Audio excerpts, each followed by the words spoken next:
What if your car could warn you before disaster strikes? That check engine light is your car's way of saying, pay attention, don't panic. OBD2 codes help you take control and save money. Plug in a scanner, get the code, and know what to do next. Let's make that warning light your starting point, not a reason to worry. This knowledge empowers you to save money and become a confident DIYer. Today, I'll show you how easy it is to get started, no matter your experience level. We'll break down what these codes are, how to read them, and what to do next. By the end, that check engine light won't scare you, it'll be your starting point. Let's turn that feeling of dread into accomplishment. Grab a notepad and let's dive in. Let's do this. So, what are OBD2 codes? OBD2 stands for Onboard Diagnostics version 2, the universal computer system in almost every car since 1996. Before OBD2, every car brand had its own system, making repairs a nightmare. Now, one standard plug and set of codes work for nearly all cars. The OBD2 port, usually under your dashboard, lets you connect a scanner and read trouble codes. This system was created mainly for emissions control, but it also helps you pinpoint engine and transmission issues. If your car detects a problem, it stores a code and turns on the check engine light. For DIYers, this means no more guessing. You get a direct clue to the problem. OBD2 is your car's built-in doctor, making diagnostics accessible to everyone.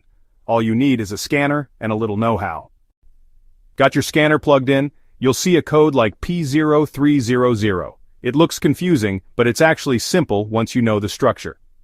Each OBD2 code has 5 characters. The first letter shows the system. P for powertrain, B for body, C for chassis, U for network. The next number tells you if it's a generic, 0, or manufacturer-specific, 1 code. The third digit points to the subsystem, like ignition or transmission. The last 2 digits pinpoint the exact issue. For example, P0300, P means powertrain, 0 is generic, 3 is ignition, and 00 means random, multiple-cylinder misfire. With just a glance, you know where to start looking. Understanding this code structure turns a scary light into a clear action plan. No more mystery, just information you can use. Now let's look at some common codes you might see. Ready? Let's break them down. Here we go. 2 codes you'll see a lot. P0171 and P0300. P0171 means your engine is running too lean. Too much air, not enough fuel. Common causes? Vacuum leaks or a dirty mass airflow sensor. Try cleaning the MAF sensor or checking hoses for cracks. P0300 is a random multiple-cylinder misfire. Your engine isn't firing right, often due to worn spark plugs or bad ignition coils. Start by inspecting and replacing these. Both codes sound intimidating, but the fixes are often simple and doable at home. Always start with the basics. Check for loose hoses, clean sensors, and inspect spark plugs. These steps can solve most issues and save you a trip to the shop. Let's talk about the tools you'll need next. To read codes, you need an OBD2 scanner. Basic handheld models like the Autel Autolink AL319 are affordable and easy to use. Want more features?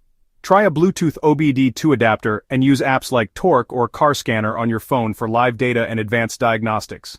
Once you have a code, look it up on obd-codes.com, a free, trusted resource with detailed explanations and fixes. Need advice? Join forums on obd-codes.com or Reddit's R Mechanic Advice for real help from DIYers and pros. These communities are your support system. Ask questions, share your experience, and learn from others. With the right tools and resources, you're never alone in solving car problems. Don't be afraid to dive in and ask for help. The internet is full of step-by-step guides and videos. You'll be amazed how much you can do yourself. Now let's wrap it up and get you started. You've learned what the check engine light means, how to read codes, and how to find solutions. Don't let that light intimidate you. Every expert started with a simple scan. Start small, tighten a gas cap, clean a sensor, or change spark plugs. Each fix builds your confidence and skills. Share your successes online. Your story could help someone else. The DIY community is huge and supportive. Use forums, watch videos, and ask questions. Next time the light comes on, grab your scanner and investigate. You might be surprised how easy the fix is. Leave a comment below with your experiences or questions. Let's help each other out and keep learning. You got this. Now get out there and start fixing.